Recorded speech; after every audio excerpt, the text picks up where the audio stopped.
आता या क्षणाची मोठी बातमी बघूयात। सरकारने फसवल्यावर दुसरी चक्कर मुंबईमध्ये आहे असा इशारा मनोज जरांगे देत आहे। त्यामुळे सरकारने मराठा आरक्षणासाठी दिलेल्या आश्वासनाची पूर्तता करावी ही अपेक्षा जरांगेंनी व्यक्त केली आहे। गेल्या काही महिन्यांपूर्वी देखील जरांगे पाटील हे मुंबईमध्ये आले होते। वाशीपर्यंत त्यांनी आपला मोर्चा जो आहे तो आणलेला होता।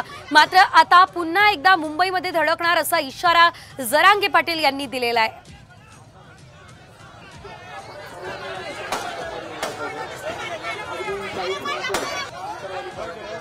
याआधी सुद्धा जरांगेंनी मुंबईमध्ये उधळलेला गुलाल जो आहे त्याची आठवण सरकारला करून दिलेली होती आणि जर तुम्ही हा गुलाल विसरलात तर तुम्ही लोकसभेमध्ये देखील गुलाल विसराल, गुलाल तुमच्यावर रुसेल, अशा प्रकारचं विधान देखील जरांगे पाटील यांनी केलं होतं आणि आज पुन्हा एकदा त्यांनी सरकारला इशारा दिलाय।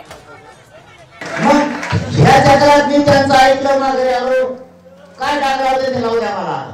दुसऱ्या चक्रात तुम्ही जावा मागे चला म्हणतात तवाची